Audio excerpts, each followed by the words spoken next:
Hello बच्चों, SDS education academy में आपका स्वागत है। आज हम क्लास 10th की पाठ्यपुस्तक क्षितिज भाग 2 की कविता उत्साह को पढ़ेंगे, जिसके कवि श्री सूर्यकांत त्रिपाठी निराला जी हैं। इस कविता में बादलों के माध्यम से मानव के उत्साह का वर्णन हुआ है। कवि कहता है कि बादल अपने उत्साह से सारे गगन को घेर लें और काले घुंघराले बालों से सुसज्जित होकर अपने अंदर विद्युत सी चमकीली छवि को धारण करें। कवि चाहता है कि बादल पौरुष की भावना से भर उठे और संसार को नए जोश से भर दे। वह गर्मी और पीड़ा से परेशान संसार पर शीतल जल की वर्षा कर दे और गरज गरज कर उत्साह प्रकट करे। अब हम कवि परिचय पढ़ेंगे। कवि सूर्यकांत त्रिपाठी निराला जी का जन्म सन 1899 में बंगाल के महिसादल में हुआ। उन्होंने स्वाध्याय से संस्कृत, बांग्ला और अंग्रेजी का ज्ञान अर्जित किया। उनकी प्रमुख रचनाएं हैं अनामिका, परिमल, गीतिका, कुकरमुत्ता और नए पत्ते। निराला रचनावली के 8 खंडों में उनका संपूर्ण साहित्य प्रकाशित है। सन 1661 में इनका देहांत हुआ। अब हम कविता पढ़ेंगे।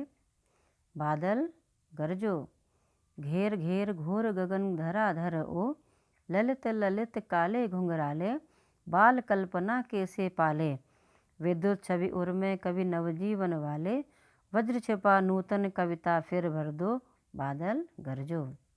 विकल विकल उन्मन थे उन्मन, विश्व के निदाग की सकल जन, आए अज्ञात दिशा से अनंत के घन, तप्त धरा जल से फिर शीतल कर दो, बादल गरजो।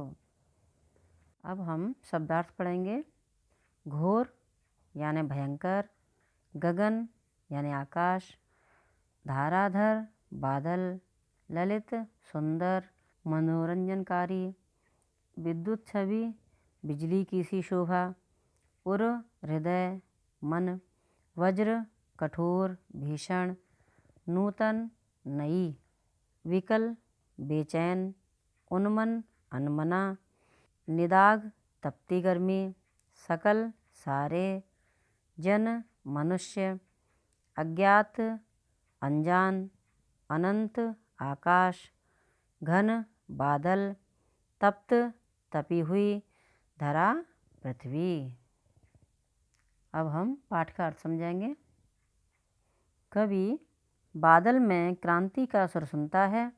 वह उसके गड़गड़ाते स्वर पर मोहित होकर कहता है, बादल गरजो, घेर घेर घोर गगन धराधर ओ, ललित ललित काले घुंघराले, बाल कल्पना के से पाले।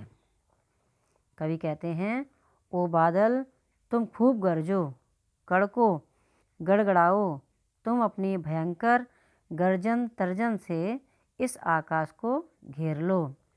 तुम्हारे केश कितने सुंदर काले और घुंघराले हैं, ये कल्पना के विस्तार के समान घने हैं। विद्युत छवि उर में कवि नवजीवन वाले, वज्र छिपा नूतन कविता फिर भर दो, बादल गरजो। कवि बादल को कवि की संज्ञा देते हुए कहता है, अपने हृदय में बिजली की चमक छिपाए हुए ओ कवि, संसार को नया जीवन देने वाले ओ कवि, तुम अपनी भावनाओं में वज्र छिपाकर समूचे संसार में जोश का पौरुष में स्वर भर दो। हे बादल तुम गरजो, गड़गड़ाओ। विकल विकल उन्मन थे उन्मन, विश्व के निदाग के सकल जन। कवि कहता है, चारों ओर बेचैनी थी, व्याकुलता थी, हर मनुष्य परेशान था, लोगों के मन उछटे हुए थे, अनमने थे, विश्व के सभी लोग भीषण गर्मी के कारण दुखी थे। आए अज्ञात दिशा से अनंत के घन, तप्त धरा जल से फिर शीतल कर दो, बादल गरजो। तब न जाने आकाश की किस अनजान दिशा से ये बादल चले आए। कवि बादलों का आह्वान करते हुए कहते हैं, बादलों तुम खूब बरसो और गर्मी से झुलसे लोगों को शीतल कर दो। गर्मी से ये जो परेशान लोग हैं उनके मन को शीतल कर दो, उन्हें ठंडक पहुँचाओ, तुम खूब गरजो। इस कविता का सांकेतिक अर्थ यह भी है कि संसार में चारों ओर हिंसा थी, कष्ट थे, दुख थे, लोग परेशान थे। तब न जाने कौन छाया सा बनकर आया और दुख से पीड़ित धरती के लिए कल्याण और मंगल की वर्षा कर गया। कवि बादलों से यही प्रार्थना करता है, हे बादलों, तुम खूब गरजो, बरसो और दुख पीड़ित जनता को सुख प्रदान करो। इस काव्यांश में कुछ विशेष बातें हैं। यह कविता छायावाद युग की है। घेर घेर घोर गगन धाराधर ओ में अनुप्रास अलंकार है। बाल कल्पना कैसे पाले में उपमा अलंकार है। यह आह्वान गीत है। अगर आपको ये वीडियो अच्छा लगा हो तो इस वीडियो को लाइक करें और अधिक वीडियो देखने के लिए STS एजुकेशन अकेडमी चैनल को सब्सक्राइब करें और बेल आइकन ज़रूर दबाएं। बहुत बहुत धन्यवाद।